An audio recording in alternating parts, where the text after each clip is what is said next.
80% மேல தாவேகாவுக்கு தான் ஓட்டு போட்டிருக்காங்க. நல்லா ஞாபகம் வச்சு, அந்த டேட்டா எல்லாம் இனிமே தான் வெளியில வரும். அதையும் தாண்டி தான் விஜய் அவர்கள் இந்த முடிவு எடுத்திருக்கிறார். கண்டிப்பா, ஏன்னா அந்த பிராமண எதிர்ப்பு அப்படிங்கிற அந்த அரசியலுக்குள்ள அவர் மாட்டிக்க விரும்பல அப்படிங்கிறத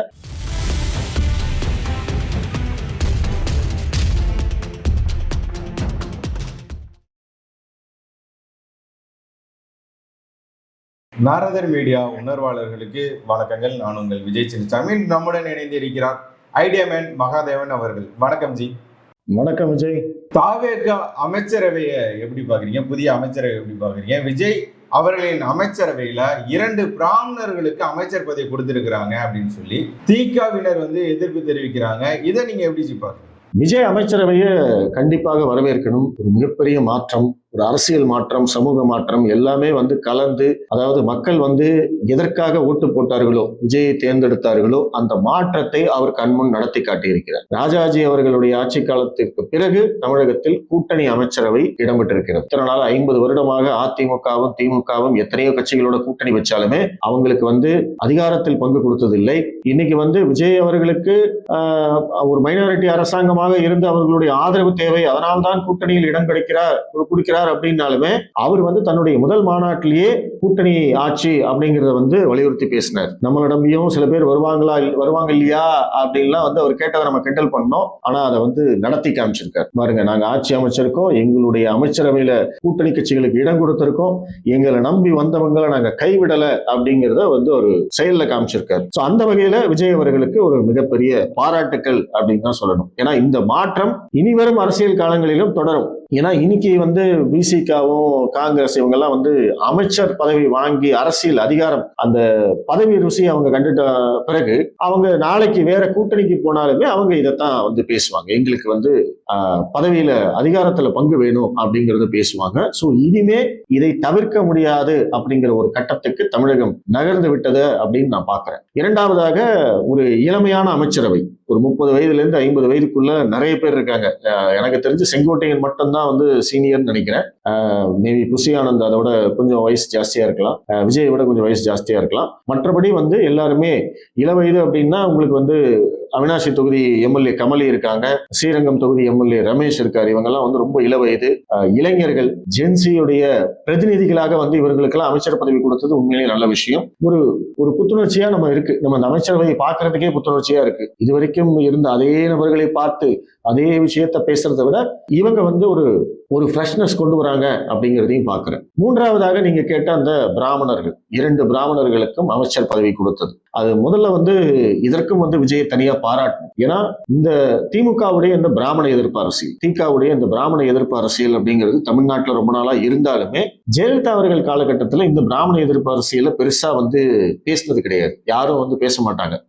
அதுக்கு நிறைய காரணங்கள் இருக்கு. ஒண்ணு திமுகவோடு சேர்ந்து இந்த பிராமண எதிர்ப்பை பேசும் விசிகா, இடதுசாரிகள் இவங்க எல்லாமே அதிமுகவோட கூட்டணி வச்சிருக்காங்க, மாறி மாறி கூட்டணி வச்சிருக்காங்க. இரண்டாவது, ஜெயலலிதா அவர்கள் ஒரு வலிமையான தலைவராக இருந்தார். அவருக்கு மிகப்பெரிய அளவுக்கு மக்கள் ஆதரவு இருந்தது.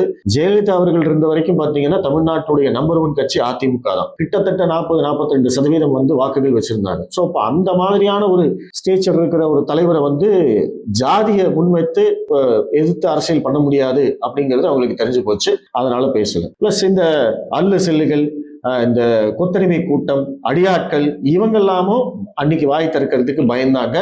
வாய் திறந்தா என்ன ஆகும் அப்படிங்கிறது நம்மளுக்கு தெரியும். சோ இந்த மாதிரி காரணங்களால ஜெயலலிதா அவர்கள் இருந்த வரைக்கும் இந்த பிராமண எதிர்ப்பு அரசியல இவங்கெல்லாம் பேசவே இல்லை. அவர்கள் மறைவுக்கு பிறகு இந்த பிராமண எதிர்ப்பு அரசியலை திமுக கையில் எடுக்கிறது. ஏன்னா அவங்களையும் அவங்க முன்னிறுத்திக்க வேண்டிய கட்டாயம். ஏன்னா அப்ப 2வது முறையாக எதிர்கட்சியாக இருக்கிறார்கள் அந்த காலகட்டத்துல, 2017-18 அந்த காலகட்டத்துல. அதனாலதான் அந்த பிராமண எதிர்ப்பு அரசியல் எடுக்கிறாங்க. எதிரிலையும் பாத்தீங்கன்னா இதை முறியடிக்கும் விதமான எந்த தலைவரும் இல்லை. அதிமுக ஒரு பிராமணருக்கு கீழே அவங்க எல்லாம் இருந்திருந்தாலுமே இந்த பிராமண எதிர்ப்பு அரசியலை அவர்கள் வளர விட்டார்கள். அதனுடைய பலனைத்தான் இன்னைக்கு எடப்பாடி பழனிசாமி அனுபவிக்கிறார். அவர் அன்னைக்கு அந்த எதிர்ப்பு அரசியல் அப்படிங்கறத கட்டுக்குள்ள கொண்டு வந்திருந்து இவங்களையெல்லாம் கட்டுப்படுத்தி இருந்தாரு அப்படின்னா இன்னைக்கு எடப்பாடி பழனிசாமிக்கு இந்த நிலைமை வந்திருக்காரு. ஆனா அவர் பாஜக எதிர்ப்பு மட்டும் அது இருந்தா பரவாயில்ல, பாஜக இங்க வராம இருந்தா போதும் அப்படிங்கிற நினப்புல வந்து இவங்களை எல்லாம் வளர விட்டதுக்கான காரணம் எடப்பாடி பழனிசாமி இன்னைக்கு காணாம போயிட்டார், சீன்லி இல்லாம போயிட்டார். So coming back to the point, இன்னைக்கு வந்து நடக்கக்கூடிய விஷயங்கள், இன்னைக்கு கி வீரமணி என்ன சொல்றாரு, அது எப்படி இந்து சமய அறநிலைத்துறைக்கு வந்து பிராமணரை வந்து நீங்க அமைச்சரா போடுவீங்க அப்படின்னு கேட்கிறார். இதுவே ரொம்ப தவறான வாதம். நீங்க வந்து ஒரு ஆதி திராவிடர் நலத்துறைக்கு வந்து ஒரு பட்டியலினத்தவரை போடுறது, சிறுபான்மையினர் நலத்துறைக்கு வந்து ஒரு இஸ்லாமியரையோ கிறிஸ்துவரையோ போடுறது, இந்த மாதிரி வந்து சாதி ரீதியிலான மத ரீதியிலான ஒதுக்கீடுகள் அப்படிங்கிறதே ரொம்ப ரொம்ப தவறான விஷயம். ஆனா இந்து சமய அறநிலைத்துறைக்கு யார் வேணாலும் வரலாம், ஆனா பிராமணர் மட்டும் வரக்கூடாது, நீங்க ஏன் வந்து ஒரு பட்டியலினத்தவருக்கு வாய்ப்பு கொடுக்க கூடாது, நீங்க ஏன் வந்து ஒரு பெண்ணுக்கு வாய்ப்பு கொடுக்க கூடாது அப்படின்லாம் வந்து கி வீரமணி கேட்கிறாரு. சரி, இந்த கேள்வியெல்லாம் நீங்க ஏன் சார் திமுக ஆட்சியில கேட்கல? திமுகவும் வந்து அமைச்சரவையில் இருந்தாங்கல்ல, சேகர்பாபு கொடுத்தாங்கல்ல, அப்ப நீங்க அவங்க கிட்ட சொல்ல வேண்டியதானே, சார் பட்டியலினத்தை சேர்ந்தவர் ஒருத்தருக்கு நீங்க இந்த பதவியை கொடுங்க, ஒரு பெண்ணு அவங்கள கூப்பிட்டு வந்து நீங்க இந்து சமய அறநிலைத்துறை அமைச்சராக்குங்க அப்படின்னு சொல்லியிருக்கலாம்ல. அன்னைக்கெல்லாம் வாய் மூடிட்டு இருந்தீங்க, அன்னைக்கு பேசியிருந்தா சோறு கிடைச்சிருக்காது. ஸோ அதனால இன்னைக்கு வந்து அவர் பேசுறாரு. ஒரு வகையில் இது வந்து மிரட்டல் மாதிரி. அதாவது ஆட்சி அதிகாரம் யார் வந்தாலுமே தமிழகத்தில் வந்து எங்களுடைய கொள்கைகள், எங்களுடைய குரல் தான் வந்து எடுபடணும், நாங்க சொல்றதைத்தான் அவன் கேட்கணும் அப்படிங்கிற மாதிரியான ஒரு ஆணவத்தின் ஒரு ஒரு குரல் அப்படின்னு தான் நான் பாக்குறேன். வீரமணி, விசிக, திரும்ப திமுக இவங்கெல்லாம் சொல்றது எல்லாமே வந்து பாத்தீங்கன்னா அந்த மாதிரி தான். நீ ஆட்சி அமைச்சிட்ட, ஆனா எங்களை மீறி உன்னால செயல்பட முடியுமா அப்படிங்கிற ஒரு திமிர், அதனுடைய வெளிப்பாடா தான் இதை பாக்குறேன். மற்றபடி இதுக்கு வந்து எந்த விதமான முக்கியத்துவமும் இல்லை. பட் ஆனா இந்த எதிர்ப்பெல்லாம் வரும் அப்படிங்கிறது விஜய்க்கு தெரிஞ்சிருக்கும். அவருக்கு இதற்கு பின்னாடி இருக்கக்கூடிய அரசியல் தெரியல, அவருக்கு புரியல அப்படின்னாலுமே இந்த முடிவு எடுக்கப்படும் போது கண்டிப்பாக மற்றவர்கள் அவங்க கிட்ட விஜய் கிட்ட சொல்லியிருப்பாங்க, முதலமைச்சர் கிட்ட சொல்லியிருப்பாங்க, சார் இந்த மாதிரி 2 பேரை நீங்க வந்து பிராமணராக்குறீங்க, பிராமணரை வந்து அமைச்சராக்குறீங்க. கண்டிப்பாக இதற்கு வந்து எதிர்ப்பு தெரிவிப்பாங்க. நம்மளுக்கு ஆதரவு கொடுத்த விசிகாவும் இடதுசாரிகளுமே எதிர்ப்பு தெரிவிப்பாங்க. பிளஸ் திமுகவும் திகாவும் இதை வச்சு அரசியல் பண்ணுவாங்க அப்படிங்கறதையெல்லாம் அவருக்கு எடுத்து சொல்லியிருப்பாங்க.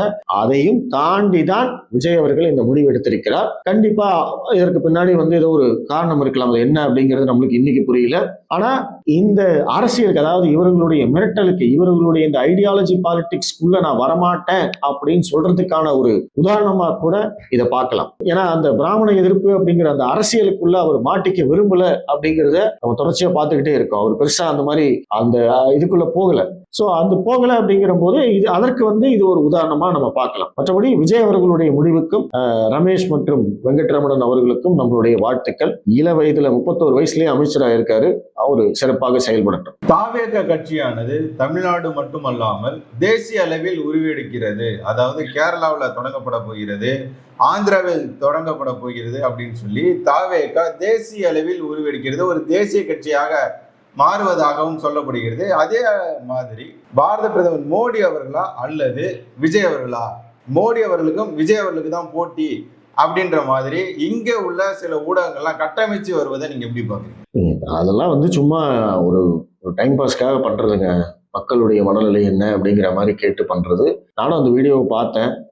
பெஸ்ட், அதாவது ஸ்மார்ட் சிஎம் யாரு, ஸ்மார்டஸ்ட் பொலிட்டிஷியன் யாரு அப்படின்னு கேள்வி கேட்க ஆரம்பிச்சு அதற்கு பிறகு வந்து அந்த ஒப்பீடு வந்து பாத்தீங்கன்னா மோடியா விஜயா அப்படிங்கிற மாதிரி கொண்டு வராங்க. அது வந்து ஒரு ஸ்கிரிப்டட் அப்படிங்கிற மாதிரி தான் தெரியுது. ஒரு திட்டம் போட்டு அதை இப்படி கொண்டு போகணும், இப்படி வந்து பதில் வரணும் அப்படிங்கிற மாதிரி தான் வந்து அவங்க பண்ணியிருக்காங்கன்னு தெரியுது. மோடி அவர்களோட கம்பேர் பண்றதுக்கெல்லாம் வந்து இட்ஸ் டூ ஏர்லி. அதுக்காக வந்து விஜய்க்கு வந்து தமிழ்நாட்டை தாண்டி ஸ்டேஜ் இருக்கா அப்படிங்கிறதே அவர் இன்னும் நிரூபிக்கல. கேரளாவில் அவருக்கு வந்து ஒரு மிகப்பெரிய ஆதரவு இருக்கு அப்படின்னு சொன்னாங்க. மேபி 29ல வந்து நம்மளுக்கு தெரிய வரலாம். காங்கிரஸோட கூட்டணி தொடர்ந்தால், கேரளா போய் விஜய் பிரச்சாரம் செய்தால் அது வந்து நம்மளுக்கு தெரிய வரலாம். கேரளாவை ஸ்வீப் பண்ணாங்க அப்படின்னா அப்ப வந்து நம்ம பார்க்கலாம். ஆனா அதை தாண்டி விஜய்க்கு வந்து ஒரு ஆதரவு இருக்கா, விஜயால வந்து எப்படி அவர் வந்து அந்த மற்ற மாநிலங்கள்ல வந்து ஒரு வரவேற்பை பெற முடியுமா அப்படின்னு கேட்டீங்கன்னா அது நம்மளுக்கு தெரியல. இன்னைக்கு வந்து தமிழகத்துடைய அரசியலை வந்து தொடர்ச்சியா உற்று கவனிச்சிட்டு இருக்காங்க. நேஷனல் மீடியா வந்து மிகப்பெரிய அளவுக்கு அட்டென்ஷன் கொடுக்குறாங்க.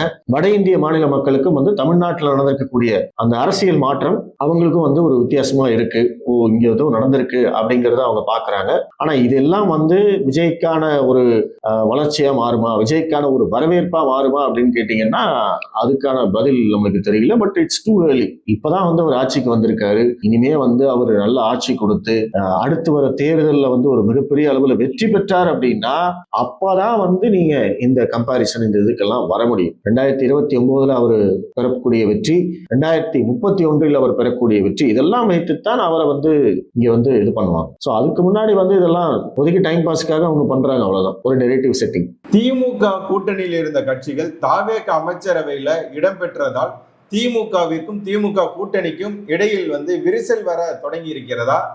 ராசா அவர்களோட பதிவை பார்க்கும் போதெல்லாம் நமக்கு ஒரு மாதிரியான சரி திமுக உடைய போகிறது, திமுக கூட்டணி உடைய போதா அப்படின்ற மாதிரியான கேள்வி எழ தொடங்கி இருக்கிறது. நீங்க இதை எப்படி பாக்குறீங்க? திமுக எப்பவுமே அப்படிதாங்க ரியாக்ட் பண்ணுவாங்க. அதாவது இன்னும் சொல்ல போனா அவங்க காங்கிரஸ் வெளியில போனதை விட கூட நினைச்சிட்டாங்க. அது பெருசா எதிர்க்கல அந்த டைம்ல. ஆனா இப்போ திருமாவளவன் வெளியில போனது, அவர் அமைச்சரவையில பங்கு பெறுவதை இவங்களால ஏத்துக்கவே முடியல. அதாவது இன்னொரு கட்சி என்ன செய்யணும் அப்படிங்கறத திமுக எப்படி முடிவு செய்ய முடியும்? அப்ப இதுல இருந்தே தெரியுது இல்லையா, இவங்க ஏதோ ஒரு சிக்கல்ல இருக்காங்க, ஏதோ ஒரு உள்குத்து இதுல இருக்கு அப்படிங்கிறது நமக்கு கிளியரா புரியுது. திருமாவளவனால முடிவெடுக்க முடியல. அதனாலதான் அவரு எல்லா முடிவுகளையும் தாமதப்படுத்தினார். எல்லா இடத்திலும் அவர் ஒரு சங்கடத்தோடைய எல்லா வேலையும் செய்யற மாதிரியே நம்மளுக்கு தெரியும். நீங்க தேர்தலுக்கு முன்னாடி எடுத்துக்கிட்டீங்கன்னாலும் காட்டுமன்னார் கோயில்ல தான் போட்டியிட போறதா சொன்னார். அது அவருடைய கட்சியுடைய முடிவு. ஆனா அதுல இருந்து பின்வாங்க வேண்டி வந்தது. அதற்கு காரணம் என்ன தெரியல. இப்போ வரைக்கும் அவர் உண்மையை சொல்லல. கடைசி அதுக்கப்புறம் விஜய்க்கு ஆதரவு கொடுக்கறது, எலெக்ஷன் ரிசல்ட் வந்ததுக்கு அப்புறமா விஜய்க்கு ஆதரவு கொடுக்கறதுக்கு தாமதப்படுத்தினார். அதற்கு காரணம் என்ன? அப்போ திருமாவளவன் வச்சு இவங்க எல்லாம் கேம் பிளான் பண்ணிட்டு இருந்தாங்க. பிளஸ் இப்போ அமைச்சரவையில இடம்பெறுவதும் பாத்தீங்கன்னா, இதை 2 நாளைக்கு முன்னாடி முடிவெடுத்திருந்தா நேத்தே அமைச்சர் பதவி ஏற்றிருக்கலாமே. இன்னைக்கு பாருங்க, IUML-க்கும் விசிகாவுக்கு மட்டும் தனியா அமைச்சரவை பதவியேற்பு விழா நடக்குது. இது எதுக்கு பண்ணணும்? அப்ப இந்த முடிவும் அவரு தாமதமா எடுத்திருக்காரு. அவரால் முடிவெடுக்க முடியல அப்படிங்கிற மாதிரி தான் நிலைமை இருக்கு. அப்போ ஏதோ ஒரு சிக்கல் இருக்கு திருமாவளவனுக்கு. இன்னைக்கு அதை மீறி அவர் முடிவெடுத்துட்டாரு. அடுத்து திருமாவளவன் என்ன செய்யணும்? திருச்சி கிழக்குல இடைத்தேர்தல் வருது. விஜய் கிட்ட பேசி அந்த தொகுதியை வாங்கி திருமாவளவன் நிக்கணும். அவர் நின்று அதுல ஜெயிக்கணும். பிளஸ் காட்டுமன்னார் கோயில் அவருடைய MP பதவியை ராஜினாமா பண்ற போது அந்த தொகுதியை தாவேகாவுக்கு கொடுத்துடணும். நீங்க MP ஆக்கிக்கங்க, என்ன MLA ஆக்கிருங்க, அமைச்சர் ஆக்கிருங்கன்னு ஒரு டீலை போட்டாரு அப்படின்னா அந்த பிரச்சனை முடிஞ்சது. திருமாவளவனுக்கும் இது ஒரு லைஃப் டைம் சான்ஸ். இதை தவிர அவரு அமைச்சரவையில் இடம்பெறுவதோ ஒரு அமைச்சராகவதோ எங்கேயுமே எப்பவுமே வாய்ப்பு கிடைக்க போறது கிடையாது. அப்ப இது ஒண்ணுதான் வாய்ப்பு. இதை திருமாவளவன் பயன்படுத்திக் கொள்கிறார். அப்படிங்கிற போது இன்னைக்கு திமுகவுடைய கோபம் என்ன? திமுகவை பொறுத்த வரைக்கும் என்ன நினைப்பாங்க?